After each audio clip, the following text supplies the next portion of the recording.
సంవత్సరాల తరబడి ఎన్ని మందులు వాడినా మీ మోకాల నొప్పులు తగ్గట్లేదా? ప్రాణ పెయిన్ క్లినిక్ లో అత్యాధునిక చికిత్స.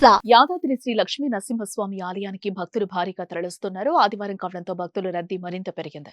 దీనికి తోడు వేసవి సెలవులు కూడా ఉండడంతో అధిక సంఖ్యలో భక్తులు యాదాద్రికి చేరుకుంటున్నారు. యాదాద్రి లక్ష్మీ నరసింహస్వామిని దర్శించుకుని తమ మొక్కులు తీర్చుకునేందుకు కేవలం తెలంగాణ నుంచి మాత్రమే కాకుండా ఇతర రాష్ట్రాల నుంచి కూడా భక్తులు అధిక సంఖ్యలో వస్తున్నారు. పర్యాటకుల తాకిడితో యాదాద్రి లక్ష్మీ నరసింహస్వామి దర్శనానికి ప్రస్తుతం 4 గంటల సమయం పడుతోంది.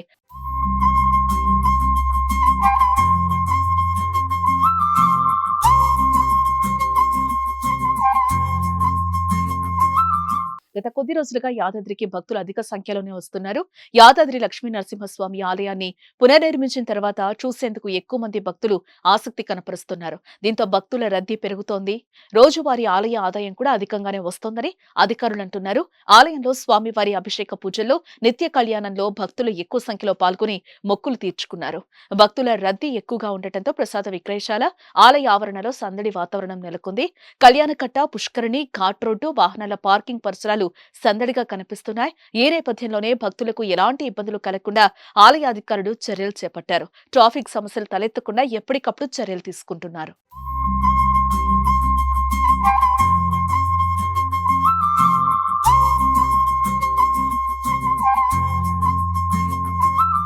సుమన్ టీవీలో మీ పర్సనల్ అండ్ బిజినెస్ ప్రమోషన్స్ కోసం కింది నెంబర్కి కాంటాక్ట్ చేయండి.